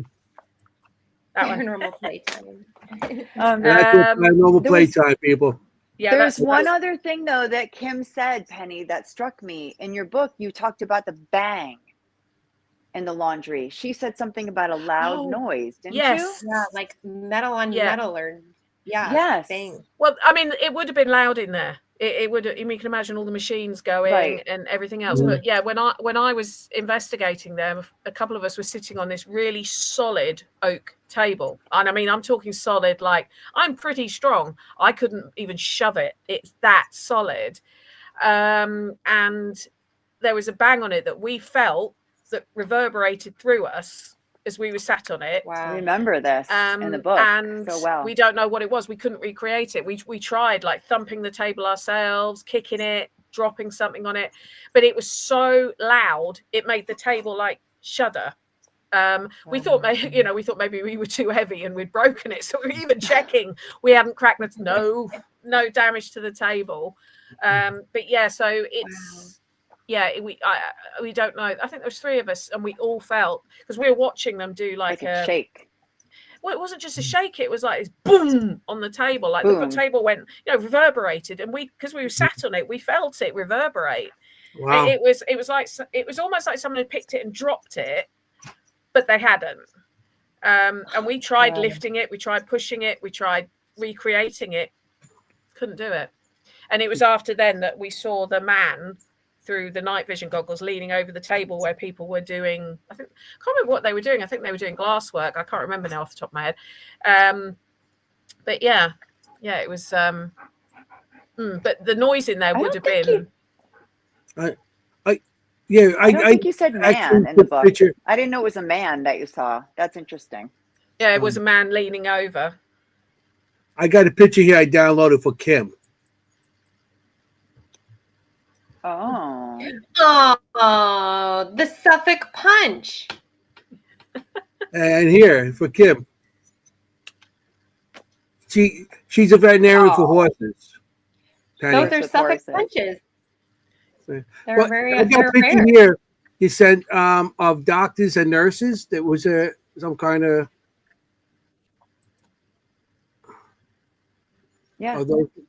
anything Well, like that. there would have been an infirmary there. I think the infirmary was one of the reasons people also went to the workhouse was, I mean, obviously we have free healthcare in the UK, the NHS, the National Health Service, but that didn't come about until after the end of the Second World War in around 1948. So before then, if you needed healthcare, you needed to pay for it. And obviously, if you're poor and you can hardly afford to feed your family, you're not going to be able to afford to pay for healthcare. And that was actually something else that the workhouse offered. It offered people a form of healthcare. Now, it was pretty rudimentary until about the 1860s. In fact, they had paupers from the workhouse working as nurses, and their payment was alcohol. So you can imagine the kind of nursing they were giving. And the doctor who would be responsible would be a medical officer who was basically as cheap as they could get. But it was still a form of care. And what I was saying about people got dumped in the workhouse. If you had a mental health problem that wasn't severe enough to go into an actual mental health hospital, you lived in the workhouse. If you had dementia, you were put into the workhouse. If you were a single mum who couldn't survive, you were put into the workhouse. It was kind of it really was a melting pot of everyone that society couldn't handle. They discarded discarding of them. We want no bother with them. We throw them there. That's it. Yeah. I mean, some of the stories you read, though, especially when you get someone who maybe had, additional needs, learning difficulties, the other inmates would look after them. They would care for them. They would take them on. It was like a mini family for some people. Some of the accounts I've read. Okay. But a lot.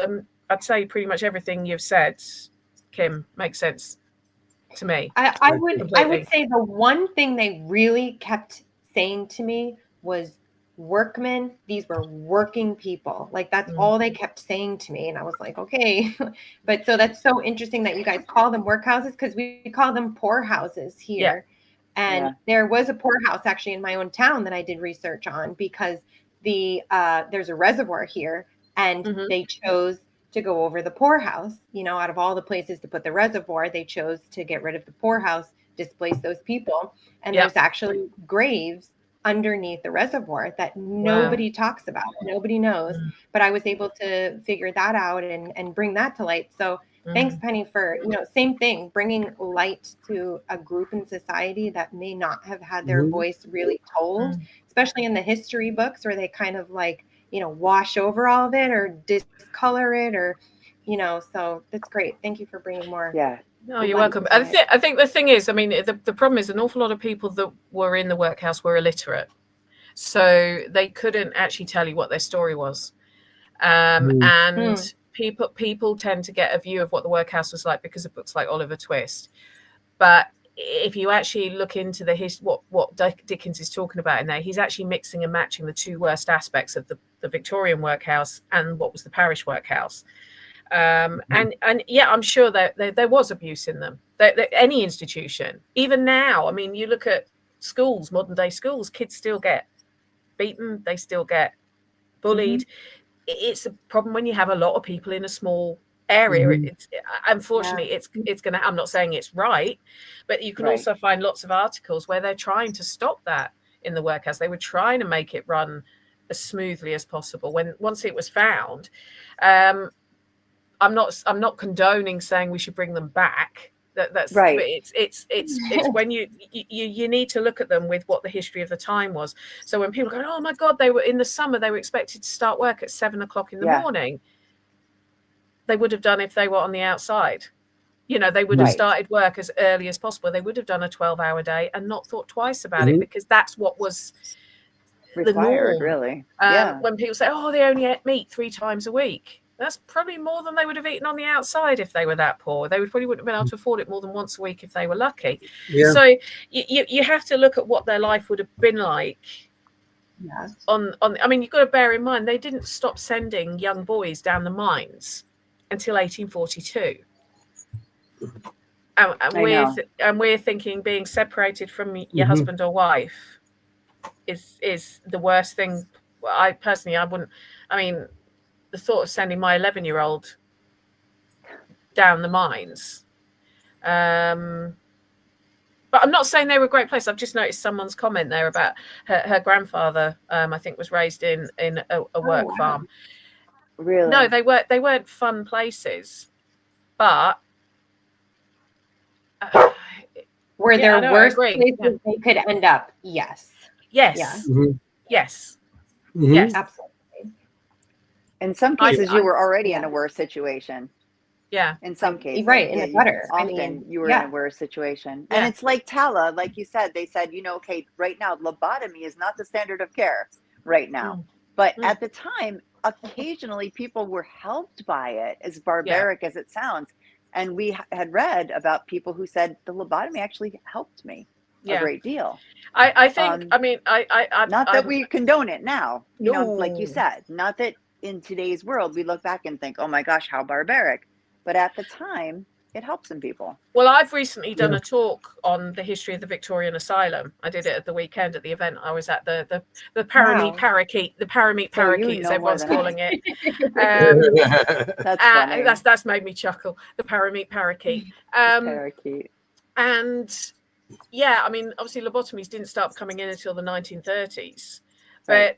when you look at the history of mental illness and how new a lot of the treatment is, and how, they unfortunately they are experimenting on humans to try and work out what works and what doesn't. Right. Insulin, electroshock, all that. Oh, insulin therapy, I find absolutely astounding Barbaric. that they thought that would work. Yeah. But ECT, they do still use ECT now, and for a lot of people it's incredibly helpful. Oh yeah, they do. They've mastered more how to use it than just using it as let's see what happens. And it's like, I mean, one of the therapies they used to do was putting you in a warm bath and leaving you there. How many of us chill out by lying in a warm bath with a book? I Kind of volunteer. helps, yeah. It's just how you do it. So it's, again, I'm not saying everything was great. There was some barbaric stuff, and there were people out. I won't even go into some of the stuff I found out when I was researching for this talk. But a lot of it was people there were an awful lot of people who were in the workhouse, especially towards the end of the 19th century, who were trying to help, who would, they wanted people to leave. They didn't want them there. You tend to find, when I've looked at census records, the ones who are there long term normally are either elderly or they have some kind of disability. Yeah. So it would be and interestingly enough, I mean, saying that this lady here, Mary Beth, who's talking about her grandfather, thank you so much for sharing that. It's interesting when there's, like I say, there's not many books written from someone who's lived in a workhouse, because a lot of them would have been illiterate. There's a couple. And it's quite interesting when you read it from a child's perspective, being left at the workhouse steps. It was like the worst thing possible. Their life was over, blah, blah, blah. There's a book called Indoor Paupers by one of them that's written by, I think he was in his early 60s, and he was in a London workhouse. And he basically says, reality, it's not a nice place. You have to have your wits about you. But if I wasn't here, I'd be dead.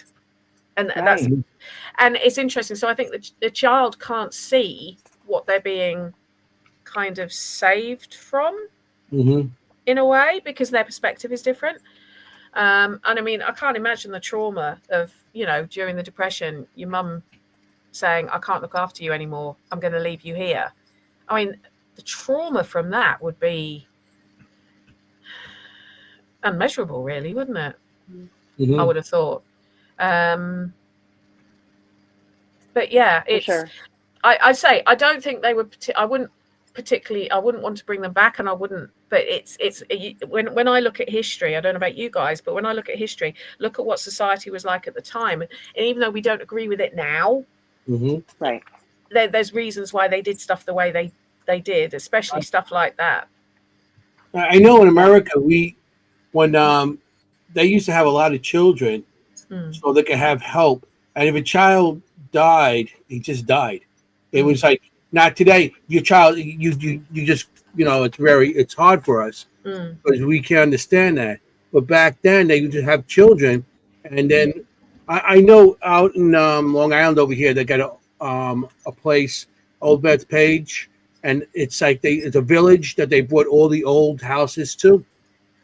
One of the houses have a bed that's built into like a structure, and they used to go in there. Husband and wife used to go in there, and they said they used to go in there with the parents, but they didn't put the kids in there because they couldn't. They made a little fire because the parents could make new kids. So if a kid passed away, it didn't, I guess it didn't matter as much as if I think I was like shocked at that, but I guess that's the way it was, I've definitely found stories where there was one where she lost a couple of children young, and it did affect, she did go insane and ended up being hospitalized because of it. So I think the feeling of loss was still as still as strong, profound. yeah, but it was not as surprising as it would be now. Child mortality rates were obviously so high back then because of a lack of medical care, lack of nutrition, lack of everything else. But also you found a lot of these families, I know in the UK, these sort of working class families, obviously there was no such thing as contraception, so women were falling pregnant year on year out, but also you'd have more children because then they could bring more money in, because the minute they could start working, they can bring money in to the house from 7-8 years old. And that was another reason that a lot of them would have big families, is because they could bring the money in to the house, which was why when some of the schooling things started, like I talk about in Paranormal Playtime, it was such it was a real sacrifice that those families made by saying, yes, we'll pay a penny a week for our child to go to school, because it meant they lost a couple of pence a week because that child wasn't able to go out and work. And it's also why some of the schools, I mean, the one in Hitching that's mentioned in that book, they used to allow the children to be off school during harvesting time, because they knew all the whole families would go out and help with harvesting to earn some money to look after themselves for the rest of it. And it's quite astounding when you think about it. Like that. But there's a lot of part of it was the fact, they couldn't control birth. But also there was no Netflix. There was nothing else to do. There's no binge movies. You couldn't. You couldn't exactly say to someone, had to buy a television. No scrolling. Once the candle was blown out.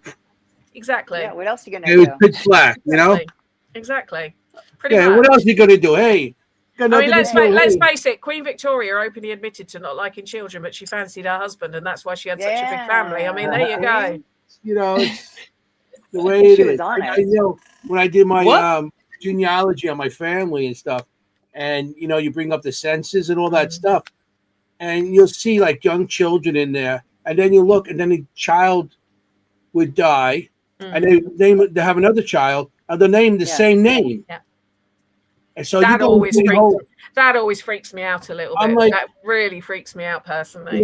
Being Italian, there's how many Josephs, Anthony, Marias, Annas, Salvatores, and it's like, but and it's you might have like 2 or 3 Josephs and like 2 of them pass, and then you have another Joseph.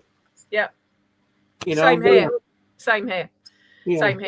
It can get quite confusing when you're doing that research as well, because you're thinking, hang on, that one's saying it was born in, I don't know, 1857, but the other one was born in 1849. Why is that? They got the same name, and then you realize that there's going to be a death certificate somewhere for the one that was born in 1840.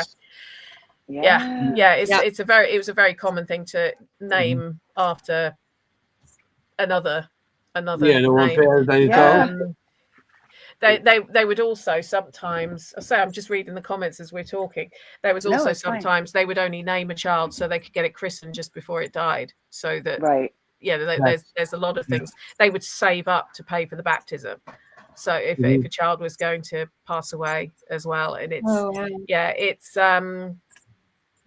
the census in the UK, it's not the same in the US. Obviously, you have a different census system, but the one that gets me is our 1911 census, because on that it says how many children have you had and how many are alive. And when you see those figures, sometimes that has reduced me to tears before. It has reduced me to tears when I think that poor woman, she's had 15 children and only 4 of them are still living. Things like that really gets me. It's because I would like I said, that's reading the comments when I go through a lot of stuff, and they'll have like the birth date and then the death, and then you're like, okay. And it's actually doing the history, you have to be like a You have to be a researcher. You have to investigate. You have to be open-minded and say, okay, this is a date here. This is a date here. All right. And then you have to try to match the dates. Yeah. And it's like, okay, because I know the census here, they changed my name when they got here. My last name was Sciminelli, SCIM. And they took the C out. But then they put it somewhere. They really screwed me up over a little bit into what the name is now. So I had a hard time when my family came over. I was looking up Sciminelli. And then I heard in my family, maybe, there was a Sciminelli name, and there was Sciminelli. I was like, so I'm going to go with that. And then I found that my family came over on the Sicilian Princess. And in 1909. So I found it, and then I found my grandfather, and his name was Giuseppe then. Now it's Joseph here, and his brother Giovanni. Now it's John. So, you have the switching over. Yeah, and it's like you have to be like a detective. A detective a little bit. Yeah, you have to try to match everything like a puzzle. Oh, but it's fun. It is fun. So fun. I enjoy it, and I still do it. Anthony's very good at that kind of thinking. Yeah, he's very, very good at that. I have to compliment him on that. Yeah, I do enjoy the detective side of it all. Yeah, Yes. I took a lot of critical thinking courses with my union. I started in '86 to 2002. So every year I took Kim has been known to be, I got the death certificate. Woo-hoo! Yeah. Like, oh yeah. Like, I got it. I get so that. exciting when it comes in the mail. I'm like, well, now it comes in emails, but that's all right. Yeah. The- No, it's Jennie, exciting. Which book was your favorite to research, or like what was your favorite place, Oh. or like what's a bucket list place that you want to? Oh, like, that's dive 3 questions in into? a row. We just threw at you. Sorry, yeah, no, I just Well, ABC. when anyone asks me which is my favorite book, I say it's like ask me to tell you my favorite child, and then I always get that everyone's got a favorite child. Come on. Yeah. But you won't get in trouble for saying it. Yeah, the books won't turn on me. I think my favorite is still the second one I ever wrote, A Haunted Experiment, because it was such a different. It came to me while I was just finishing my haunted history, and I didn't even think I'd write one book, let alone get an idea for a second. I had the idea. Well, I was doing a photo shoot for Women in the Paranormal, never having done anything like that before. And I was listening to some other women talking about various experiments. And I was like, where did it come from? What's the history of that experiment? And they didn't know. And I just thought, wouldn't it be cool to write a book that rather than tell people how to do an experiment, to look at some of the background, again, to raise questions. Like people go, oh, okay, so who was this Radave guy? All of that. And then I thought, and that's where that one came from. So you've got the history of 4 different experiments, some more modern than others. You've got the history of the 4 locations, and then I carry out the experiments in these 4 locations. And one of those locations, locations is a place called RAF Tibenham, which was again in Norfolk, near where I grew up. It was a US Air Force bomber base in World War II. I love aeroplanes. I'm an aeroplane geek. It was where the actor Jimmy Stewart flew from for a lot of his World War II career, and never been investigated. And my dad's flown from there for decades because it's now gliders and light aircraft, and he got approval for me and a few others to do an investigation there for that book. Awesome. So that was kind of, and it's somewhere I'd been visiting since I was like 3 years old. So, and I'd always sensed something there. I'd always felt, but I'd never taken like a psychic there with me to see if I was just making stuff up. And what was interesting that we did actually then, about 6 months later, we did a full-blown public investigation there for them to raise money to fix the runways, because the runways are the only thing still standing from when it was a US Air Force base. And I took someone I knew who was a psychic medium into one of the areas that I always used to fit. My sister and I always used to think, oh, we're being watched. And the first thing, she walked in and she went, oh God, it feels heavy in here. And I was like, yes. No, that's Rendlesham that you're thinking of. Rendlesham Forest that Mary Beth's thinking of, the UFO one. Slightly different. but yeah, it wasn't so much a bucket list, but it was one of those that I was so chuffed that we got approval Of to course. investigate there. Yeah, that's really and special. Especially the way you Yeah. love planes. I mean, yeah.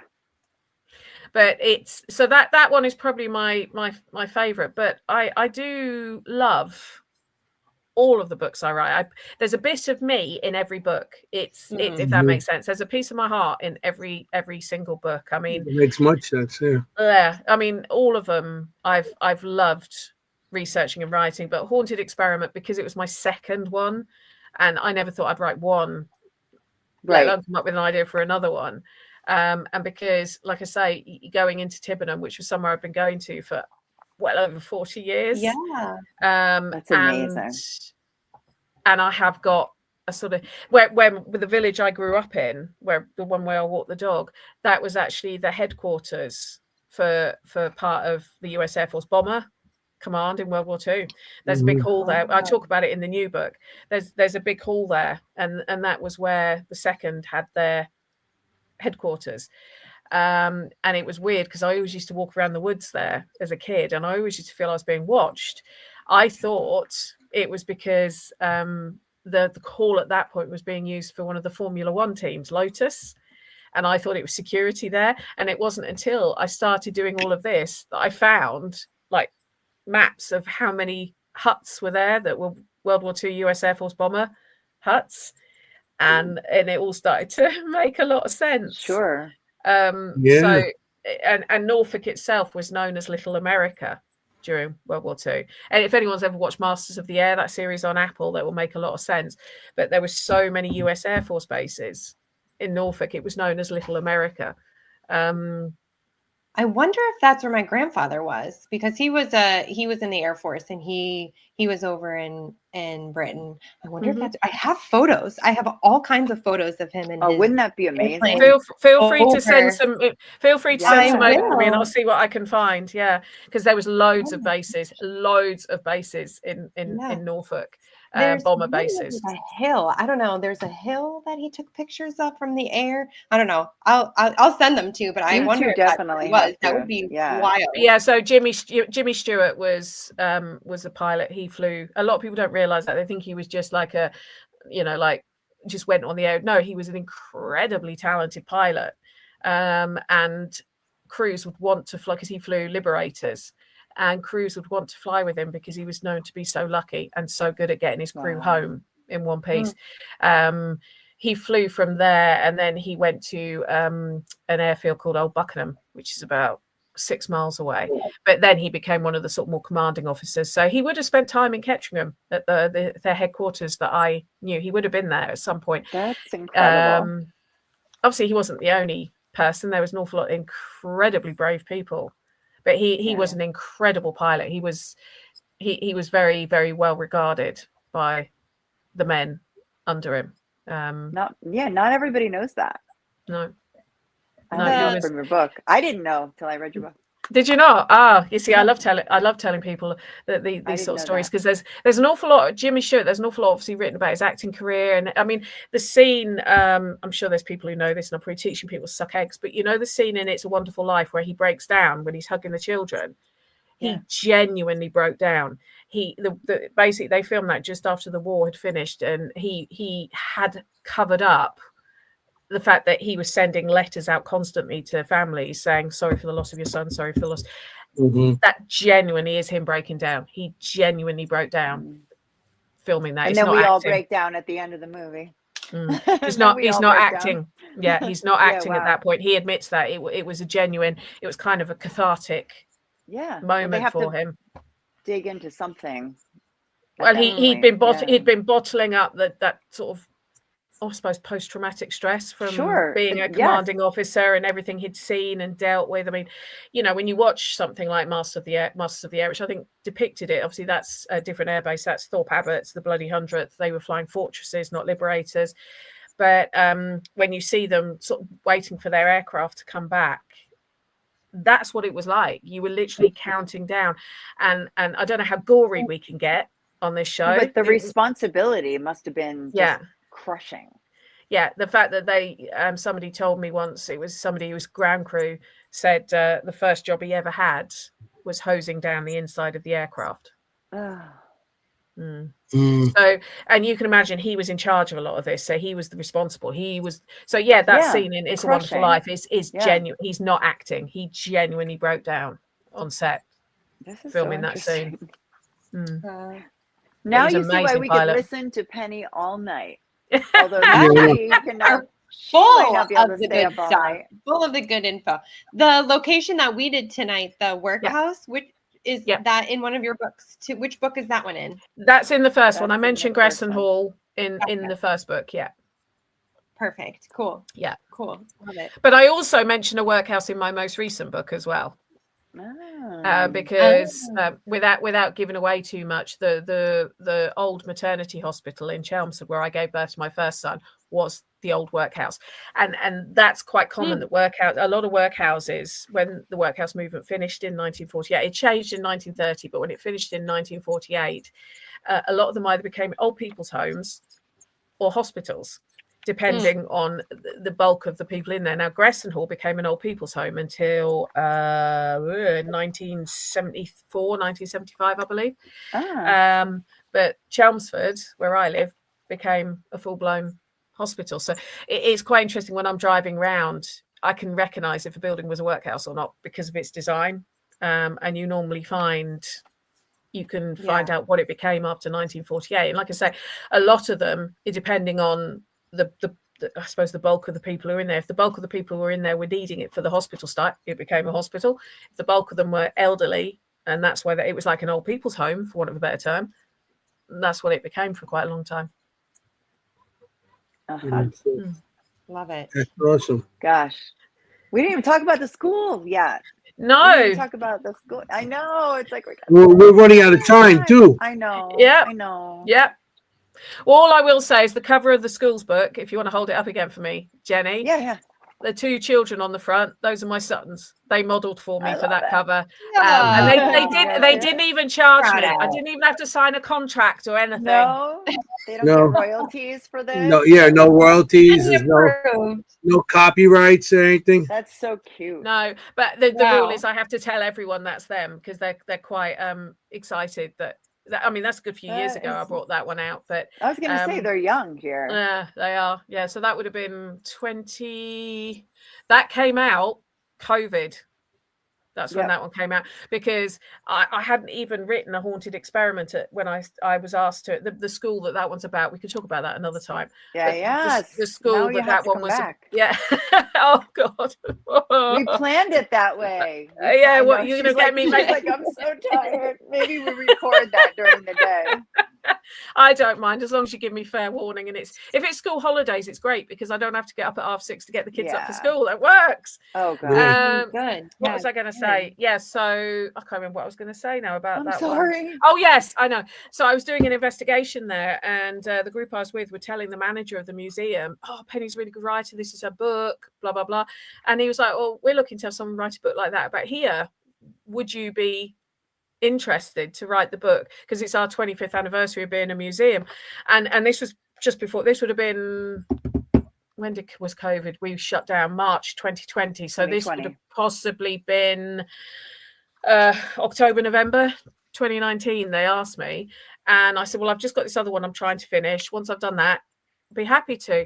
And we had all these plans for all these investigations, visits to the archives, yada, and then COVID struck, but they still wanted the book. So it was quite an interesting one to try and put together remotely. They did end up opening up the museum for me to go in on my own to do daytime investigations, which still produced activity, I'm telling you. Of course, we love daytime investigations. We talk about that all the time here. Yeah, we love daytime. The all time British Schools Museum, if anybody's interested. Yeah, we want to know how to get your books, anything you want to advertise, anything you want to promote, Well, firstly, I do want to say thank you to everyone who voted for me to win this. Yes, I am still. It's the top paranormal personality of there's a Paracon in the UK called Parakeet, not Parakeet, Parameet, and it's run by someone who's nicknamed the God for that's nice, thank you. The godfather of the paranormal in the UK. He runs a place called the Haunted Antiques Paranormal Research Centre, Mr. Neil Packer, and he runs an event. And this year, the awards, one of the awards was Parameet Personality of the Year, and I got nominated. I was completely shocked. I didn't expect to be, and I did post on my Haunted Histories Facebook page where you can keep up with me, and I won. She won! Congratulations! You won it. Yeah. Which I didn't expect to. Nice. Congratulations. Wait, show it again. Show your award again, please. Look at this. So cute. I voted. love it. Really It's cool. like better. My It's ghosty. better than an Oscar. Much I better think than so. an Oscar. I think so. But what was even better is, and this was something I observed, when you look at a lot of the paranormal shows on telly, they're all men, aren't they, running them? You might have one woman, like token woman. Yeah. I think the awards that were given out that night, 70% were won by women. So Fantastic. Woo! girl Anthony, power. close In your fact, eyes. the table I was sat on, one of my girlfriends good girlfriends to one side won an award, another girlfriend to the other side won 2 awards, and the 3 of us sitting there with 4 awards in front of us thinking, Heck we've done it. Yeah. You're like, Represent. What was I going to Great. say? So yes, so I admit to crying. I admit to crying a couple of times when I've recounted the story, because the chap who was giving the awards out is a very good friend of mine, and he didn't know who was winning at the beginning, and when he announced the runner-up, and then he suddenly saw who the winner was. Obviously I didn't know at the time it was me, and he basically said that he was so excited to say this name, and he was probably going to cry saying it because the person deserves it so much, and he looked me straight in the eye, and I'm just like, no way. And he's just nodding his head, and then he said my name, and I can't. I think I don't even think I did a speech. I think I just said some swear words and said thank you a lot. That counts, Penny. Pardon? That counts as a speech. Well, yeah, but I'm kind of known for swearing, so it was fitting, and that's why you and I get along so well. I And think when I'm worse than you, Anthony. Well, I'll tell you what I said off air. But when I went back to my seat, my 15-year-old, he comes to a lot of these events with me because he's in training, and he just I love that. Across the state table, he just went, "Mum, I'm so proud of you." And of course, the tears just went again. And then the next thing he said is we were going back to the car because we were staying in a different hotel. He just went, "Mum, you need to believe in yourself more." I was like, "Stop it, please. I cannot cry anymore." So I do want to thank Neil Packer, and I do want to thank everyone who voted, because I know some of you guys did. Yes, we did. Haunted Histories is my Facebook page. I have a Haunted Histories Instagram that you can follow me on. There's a Haunted Histories website that you can follow me on. If you do want to get hold of any of my books, you can get hold of them on Amazon. In all the various countries.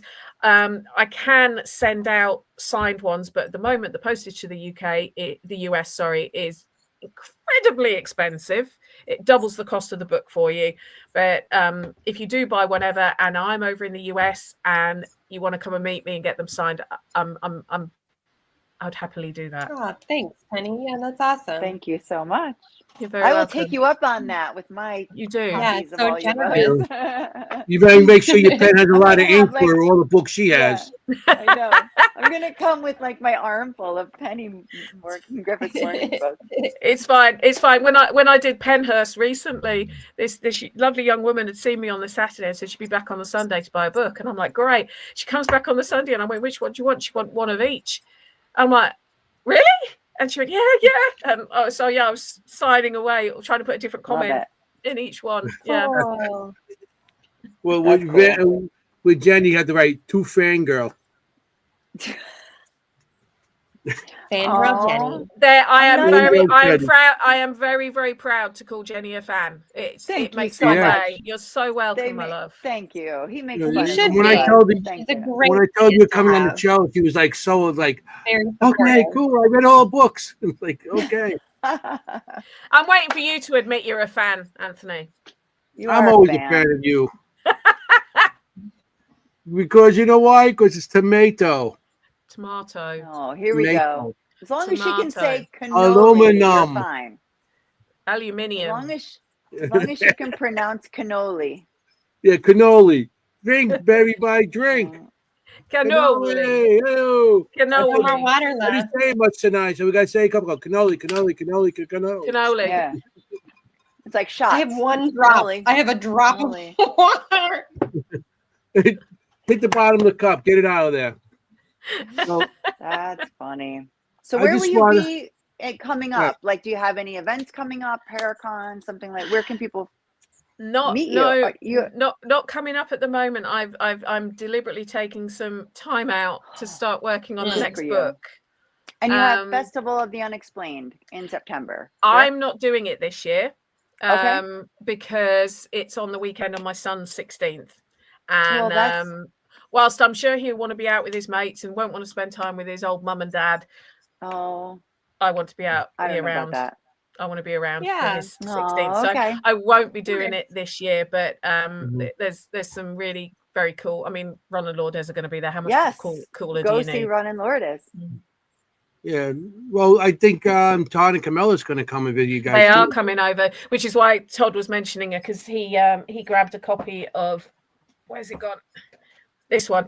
Bosworth Hall. Yep. Okay. When I saw them recently. So and that's where the event takes place. So yes, I'm hoping I might get to sort of go up there and meet up with them, but I won't be there for the actual festival I per didn't se, know because that you weren't because gonna it's be my there. son's Okay. 16th. Yeah. Yeah, So Well, of course, it's a big deal. Exactly. So no, this year I'm kind of taking it. Familiar. Yeah. Yes. Yes. Family's always first. It's my daughter's birthday today. Yeah. And Happy birthday, kid. Julia. Is it Julia? And it's Julia, and happy birthday, works, Julia. She works in publishing, so she'll very much be loving this episode. Nice. Yeah. That's awesome. So, we got a couple minutes left. Yeah. So, You mentioned that you have a podcast. I do. Funnily enough, it's called Haunted Histories. When is it? People. When is it? Histories. Well, it's a pre-recorded one. I must admit, I haven't been doing as many episodes as I used to because the book writing took over. I tend to release sort of one a month, one every 6 weeks. But if people follow the Facebook page or the website, it's on all the standard sort of like Spotify and Apple and all of the normal channels. But it's basically, it's me talking to guests. We look at the history of a location. We look at the paranormal stuff. The whole reason I started it was I was very frustrated with people making up history to suit their narrative. Drives me nuts. And so I started the podcast. It was before the first book, so 8-9 years ago. But I'll be honest, the books have taken off more, and the research for each podcast. So I don't do as many. I used to do it weekly, but now it's probably every 5 or 6 weeks I launch one, and it's a chance for me to talk history and paranormal with people. That's awesome. We get that. We like definitely we do. get that. Yeah. We try to do that every week. Mm-hmm. So we love it. I'm gonna have to. We're gonna have to end this, guys. So, I hate ending this. I really do. I hate ending it. We go another hour or two. Penny, you can watch the sun come up by you. We'll just stay on all Thank night. you for coming on the show. Yeah, thank you for you're staying very up welcome. until 3 a.m. Yeah, with us. It's been I've really enjoyed it, and I've enjoyed meeting everyone so glad. in the chat room, and thank people for telling their stories. And it's fascinating. Yeah, we've got great viewers. We do have a very loyal and great audience. Yes. Yeah, I want to thank the audience for staying with us tonight. Thank you for being with us. We had a lot of people. Benny, thank you again. This was awesome. Yeah. And you stayed with us. And we enjoyed all your talking, especially Fangirl. Jennie. So we really enjoyed it. And we're going to definitely have you back if you could stay up one night and late again. Oh, please. We got to do off season with school. So when school holidays, it works because I don't have to get up at 6:30 to get kids ready for school. Yeah. I know. Otherwise, that would be impossible. Yeah. We'll have the thank you coffee. again for the audience. We do have to end. I hate ending this thing. I know. So we had a good time. Thank you for everybody for showing and being here. Thank you again, Penny. They all love you, and I think you're gonna have some books. People are gonna start ordering some more of your books. Because Jenny's the best reviewer here for them. And I want to say to everybody, you know, you got to be safe out there. You want to look for ghosts. You don't want to be a ghost. Remember, forget about it. Ciao, familia. Good night. Good night. Good night. You mad at me or something? I don't know. Did you do something to make me mad? Because then I am. But if you didn't, then I am not. I didn't do anything. Then I am not mad.